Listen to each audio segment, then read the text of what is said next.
Hello students, today we will start the new chapter, that chapter number 7, control and coordination. Before we start this chapter, first of all we are discussing about some of the important and basic process of our life.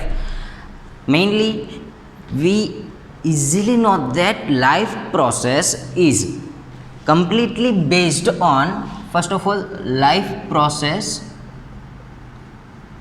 Then life process is completely based on, or this is made up by different kind of the system of our body, like first of all digestive system, respiratory system, the purification of our blood, yani ki our pump, heart, that type of all reaction which consists the life process. And from that life process we get the name of this chapter, that control and coordination.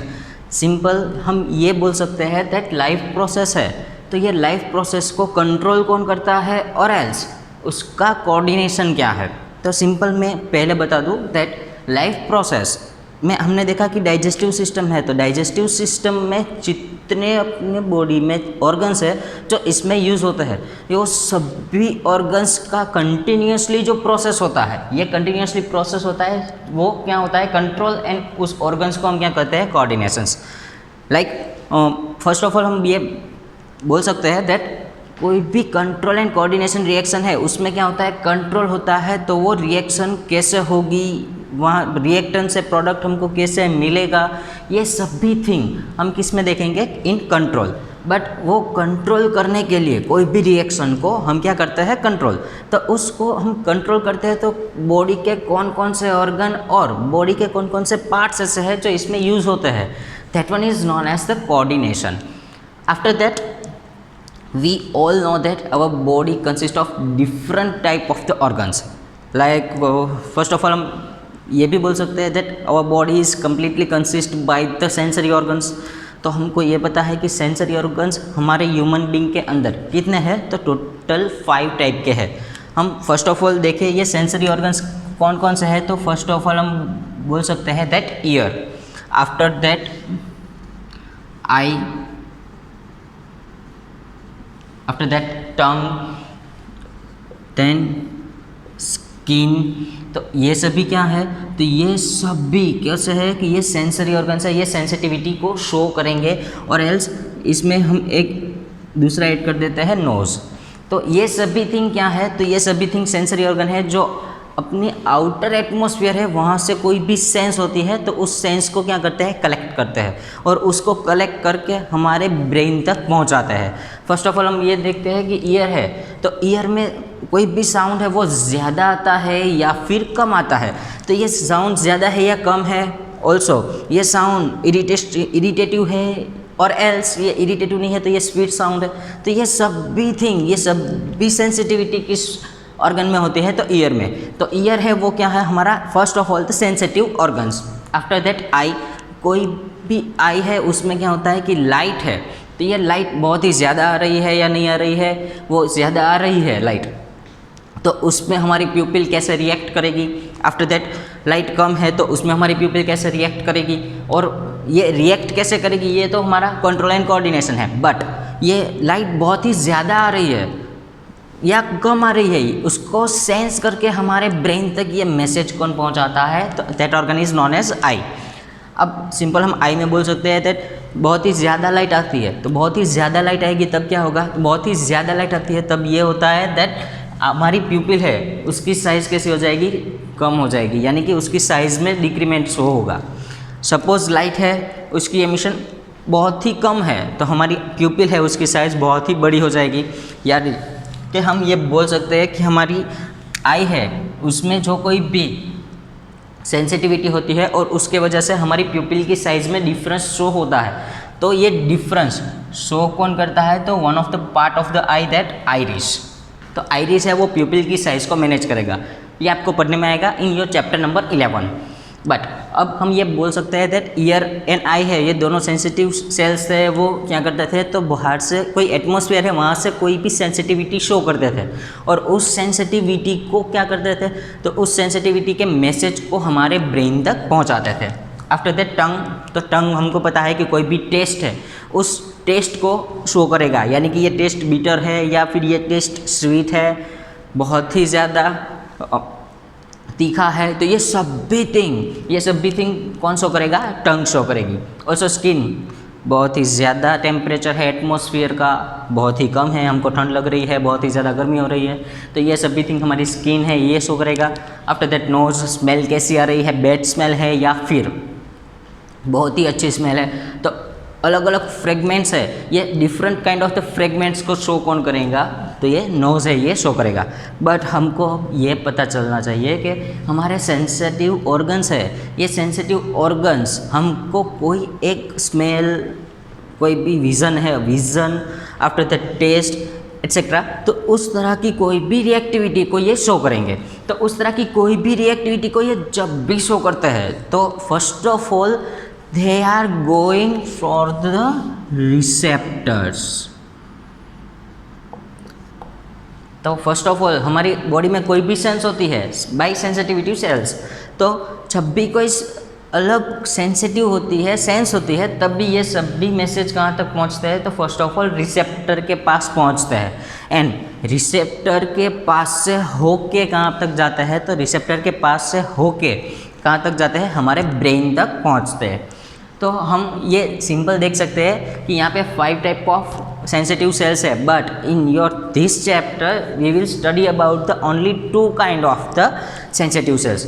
First of all nose, उसका जो receptor होता है उस receptor को हम बोलते हैं olfactory receptor, यानी कि जो कोई भी स्मेल को डिटेक्ट करेगा, तो उस स्मेल को डिटेक्ट करने के लिए जो कोई भी हमारे पास रिसेप्टर है, तो उस रिसेप्टर को हम बोलते हैं ऑल्फैक्टरी रिसेप्टर्स। आफ्टर दैट कोई भी टेस्ट होता है, तो ये टेस्ट कैसा है, उसके लिए हमारे पास जो रिसेप्टर प्रेजेंट होता है वो रिसेप्टर कौन सा होता है? तो गैस्ट्रेटरी रिसेप्टर उसको हम बोलते हैं। तो हमारे पास 2 तरह के रिसेप्टर है, that gustatory receptors and second one olfactory receptors. तो ये दोनों रिसेप्टर्स से कंबाइन होने के बाद हमारा मैसेज है वो कहाँ तक पहुँचता है? कोई ब्रेन तक, यानी कि ह्यूमन ब्रेन है वहाँ तक पहुँचता है। अब हम ये सिंपल बोल सकते हैं दैट बाकी के 3 सेंसिटिव सेल्स थे वो, तो मैं ये बता दूं कि ये बाकी के जो सेंसिटिव सेल्स है ये इन योर हायर क्लासेस आपको पढ़ने में आएंगे, but in the basis of the 10th आपको ये 2 तरह के रिसेप्टर्स है उसको स्टडी करना है। अब यहाँ पे रिएक्शन कैसे फॉर्म होती है, मैसेज ब्रेन तक कैसे पहुँचता है, ये सभी थिंग के लिए हमारी फर्स्ट थियरी है नर्वस सिस्टम। तो सिंपल मैं ये बता दूं कि ये नर्वस सिस्टम जो होती है, ये नर्वस सिस्टम में मेनली 3 पार्ट होते हैं, यानी कि हम ये बोल सकते हैं that nervous system is completely made up by the 3 main parts of that. First part of that nervous system is dendrites. After that, second main part of the nervous system, which is known as cell body, and third main part of the nervous system is known as axon. तो ये mainly 3 part है जिससे कोई भी nervous system में जो nerve cells होते हैं, ये नर्व सेल्स है, ये फॉर्म होते हैं। तो अब ये हम सिंपल देख सकते हैं कि यहाँ पे फर्स्ट ऑफ ऑल जो मेन पार्ट था वो कौन सा था? तो डेंड्राइट्स। तो यहाँ पे आपको ये सभी पोर्शंस जो दिख रहे हैं, ये सभी पोर्शंस क्या है? डेंड्राइट्स है। आफ्टर दैट हमारे पास सेकेंड पोर्शन था दैट सेल बॉडी। तो ये सेकेंड पोर्शन सेल बॉडी है, उसके लिए ये यहाँ पे जो आपको न्यूक्लियस के अराउंड जो कोई भी डॉट्स दिख रहे हैं, तो ये सभी क्या है? तो ये सेल बॉडी है। आफ्टर दैट थर्ड है एक्सॉन। तो ये एक्सॉन आपको यहाँ पे ये लॉन्गेस्ट चेन वाइज आपको दिख रहा है, तो ये क्या है? एक्सॉन है। तो कोई भी नर्वस सिस्टम है ये मेनली 3 पार्ट से कंसिस्ट होता है, बट अब ये रिएक्ट कैसे करेगा? तो ये रिएक्शन कैसे फॉर्म करता है उसके लिए हम ये थियरी को पढ़ते हैं। तो फर्स्ट ऑफ ऑल हमने ये बोला था कि हमारा बॉडी के अंदर 2 टाइप ऑफ रिसेप्टर्स प्रेजेंट है, and that 2 type of receptors is completely based on our body, that message को ये pass from the one part of the body to another part करते हैं। तो ये 2 रिसेप्टर्स थे ऑल्फैक्टरी एंड गैस्ट्रेटरी। तो ये दोनों रिसेप्टर्स में से जो कोई भी मैसेज हमारे बॉडी के कोई भी पार्ट्स में से आते हैं, जो कोई भी मैसेज हमारे बॉडी के एक पार्ट से, यानी कि बॉडी के कोई भी पार्ट से कोई भी मैसेज हमारे बॉडी में आता है, तो ये message first of all collect कौन करेगा? तो ये message first of all collect करता है डेंड्राइट्स। तो ये डेंड्राइट्स फर्स्ट ऑफ ऑल कोई भी मैसेज को कलेक्ट करते हैं, तो वो मैसेज को कलेक्ट करने के बाद क्या करेंगे, तो डेंड्राइट्स में जब भी मैसेज आएगा यानी कि वो मैसेज को कलेक्ट करते हैं तब भी वहाँ पे क्या शो होगा, तो वहाँ पे शो होगा इलेक्ट्रिकल इम्पल्स। तो वहाँ पे इलेक्ट्रिकल इम्पल्स यानी कि हम जब भी स्विच ऑन करते हैं तो स्विच ऑन करते ही हमारा फैन शुरू होता है, स्विच ऑन करते ही हमारी लाइट है वो स्टार्ट हो जाती है। तो हम ये बोल सकते हैं कि वो स्पीड है, जो लाइट स्विच ऑन करते ही लाइट ऑन होती है, स्विच ऑन करते ही फैन ऑन होता है, तो ये जो स्पीड है उस तरह की स्पीड से यानी कि बहुत ही ज़्यादा स्पीड से ये रिएक्ट करेगा, यानी कि मैसेज कलेक्ट होने के बाद ये क्या हो जाएगा, ये इलेक्ट्रिकल इम्पल्स में कन्वर्ट होता है।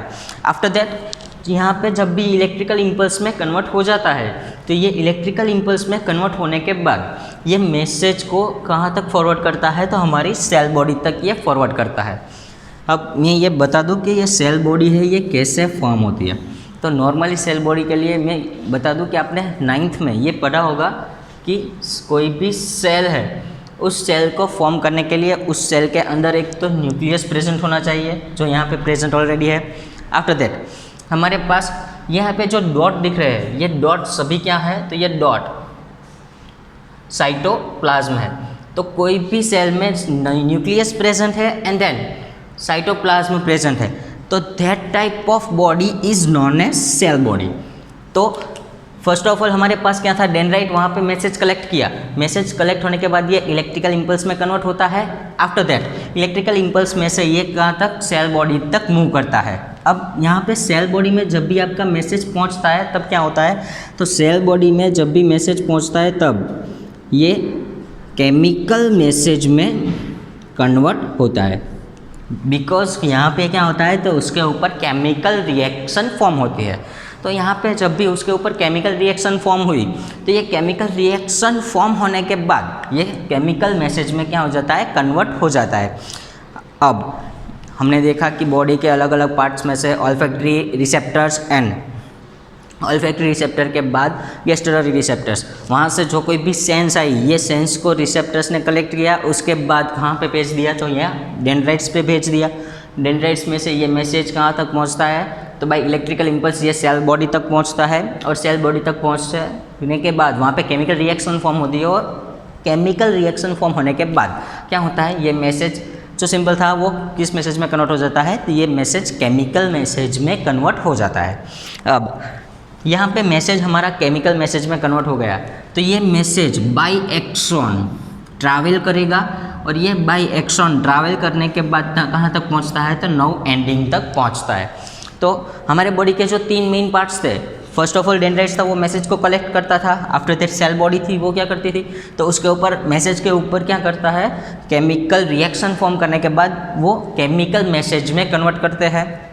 और ये जो यहाँ पे केमिकल मैसेज में कन्वर्ट हो जाता है उसके बाद क्या होता है, तो ये एक्सॉन थ्रू नर्व एंडिंग तक पहुँचता है। अब यहाँ पे आपको एक दिख रहा होगा, ये ब्लैक पोर्शन है जो एक्सॉन के ऊपर हमने रखा हुआ है, तो ये क्या है, तो ये एक्सॉन को प्रोटेक्ट करता है। Mainly they are formed by the proteins and lipids also. ये प्रोटीन एंड लिपिड से तो फॉर्म होते हैं, बट ये उसका मेन वर्किंग क्या है, अबाउट द एक्सॉन। तो मेन वर्किंग क्या होता है, तो एक्सॉन के अंदर से जो कोई भी केमिकल मैसेज पास होते हैं, तो ये सभी मैसेज को किसी भी तरह की डैमेजेस ना हो, इसके लिए एक्सॉन को क्या करता है, प्रोटेक्ट करता है। बिकॉज ये जो आपको ये 3 पोर्शंस दिख रहे हैं अबाउट द एक्सॉन, तो ये 3 पोर्शन क्या होता है, तो ये नॉन कंडक्टर है, यानी कि इलेक्ट्रिसिटी को कंडक्ट नहीं करेंगे। यानी कि आपको शॉक लगता है तो ये शॉक लगेगा, फिर भी आपके एक्सॉन में से जो कोई भी मैसेज पास हो रहा है उसको कोई भी डैमेज नहीं होगा। ओके, तो यहाँ से मैसेज पास होते होते कहाँ तक पहुँचता है, तो नर्व एंडिंग तक पहुँचता है। अब यहाँ पे नर्व एंडिंग तक मैसेज पहुँच गया, उसके बाद क्या होगा, तो हमारे बॉडी में ये एक सिंपल नर्व सेल है, बट हमारे बॉडी में ये एक ही नर्व सेल्स प्रेजेंट नहीं होते हैं। हमारे बॉडी के अंदर बहुत ही सारे नर्व सिस्टम्स प्रेजेंट होते हैं, यानी कि नर्व सेल्स प्रेजेंट होते हैं। यानी ये मैसेज एक नर्व सेल है उसमें से पास होता है, उसके बाद क्या होता है, तो यहाँ पे एक नर्व सेल में से पास होने के बाद ये दूसरे नर्व सेल में जाएगा। बट यहाँ पे एक आपको कोई 1 मार्क का क्वेश्चन है उसमें पूछ सकते हैं दैट दो नर्व सेल्स होते हैं तो दो नर्व सेल्स के बीच में माइनर सा गैप होता है, and that minor gap is known as synapse. Okay, तो मेन क्या है कि हमारी मैसेज की शुरुआत हुई, केमिकल मैसेज में कन्वर्ट होने के बाद नर्व एंडिंग तक पहुंचता है बाय एक्सन। नर्व एंडिंग तक पहुंचने के बाद ये क्या करेगा, तो नर्व एंडिंग तक पहुंचने के बाद ये क्या करता है, दूसरे नर्व सेल में जाता है, एंड दूसरे नर्व सेल में जाता है तो उन दोनों के बीच में माइनर सा गैप होता है, and that minor gap is known as synapse. तो ये टोटल थियरी थी कि हमारा मैसेज है ये यहाँ से ऐसे पास होकर केमिकल मैसेज में कन्वर्ट होता है, एंड देन केमिकल मैसेज में से कन्वर्ट होने के बाद बाय नर्व एंडिंग ये कहाँ तक जाता है, तो ये हमारे ब्रेन तक पहुँचता है। ये सिंपल नर्व सेल एक है, हमारे बॉडी में बहुत ही ज़्यादा प्रेजेंट होते हैं। दूसरी बात, यहाँ पे हमारे पास नर्व सेल प्रेजेंट है, तो ये नर्व सेल में हमने ये बोला था कि हमारे पास 2 टाइप ऑफ रिसेप्टर्स प्रेजेंट है, that olfactory receptors and then gustatory receptors. Suppose हम कोई भी थिंग का टेस्ट करते हैं, सपोज हमने टेस्ट किया है शुगर का, तो ये शुगर हमको स्वीट लगेगी इन टेस्ट, बट ये शुगर इन स्वीट लगती है बिकॉज ऑफ दैट 2 रिसेप्टर्स, यानी कि olfactory receptors and gustatory receptors. Gustatory receptor से ही हमारा टेस्ट स्वीट है ऐसा होता नहीं है, यानी कि गैस्ट्रेटरी एंड ऑल्फैक्टरी दोनों रिसेप्टर्स एक दूसरे के साथ इंटरकनेक्टेड है। तो ये दोनों इंटरकनेक्टेड है। सपोज आप नोज क्लोज कर दो और उसके बाद शुगर का टेस्ट करोगे, तो जो आपने पहले किया था, जो टेस्ट आपको स्वीट लगा था, ये टेस्ट में टोटल डिफरेंस होगा, यानी कि यही शुगर आपको क्या लगेगी, बीटर। बिकॉज हम कोई भी खाना खाते हैं तो उसमें से फर्स्ट ऑफ ऑल हमारे नोज थ्रू स्मेल जाती है, यानी कि फर्स्ट ऑफ ऑल एक्टिव होता है ऑल्फैक्टरी रिसेप्टर्स, एंड देन हम कोई भी थिंग को खाते हैं तो वो खाते हैं उसका टेस्ट है बाय गैस्ट्रेटरी रिसेप्टर होता है, यानी कि दोनों इंटरकनेक्टेड है, olfactory receptors and gustatory receptors. And ये दोनों के अंदर जो कोई भी रिएक्शन परफॉर्म होती है, तो ये दोनों के अंदर जो कोई भी रिएक्शन परफॉर्म होती है, that one is known as nervous system. Also that type of nervous system is simply known as PNC। PNC का मीनिंग क्या होता है, पेरिफेरल नर्व सिस्टम। तो पेरिफेरल नर्व सिस्टम है। ऑल्सो यहाँ पे जो पेरिफेरल नर्व सिस्टम होती है, PNC भी बोल सकते हैं, एंड उसको हम बोलते हैं PNS। ऑल्सो आपको ये पढ़ने में आएगा CNS, यानी कि सेंट्रल नर्व सिस्टम्स। तो ये सेंट्रल नर्व सिस्टम में human brain and spinal cord के बारे में बात करेंगे, बट यहाँ पे जो हमने आज बात की है नर्वस सिस्टम, ये क्या है, तो ये पेरिफेरल नर्व सिस्टम है जो हमारे बॉडी के अंदर बहुत ही ज़्यादा प्रेजेंट होती है। तो उसके बाद का जो थियरी है, ये रिफ्लेक्शन आर्क है, उसके बाद ह्यूमन ब्रेन है, ये सब भी हम हमारे नेक्स्ट लेक्चर में देखेंगे। बट आज जो देखा है हमने, ये सभी थिंग क्या है, तो ये सभी थिंग हमारे बॉडी को कंट्रोल भी करती है एंड उसको क्या करती है, कोऑर्डिनेट भी करती है।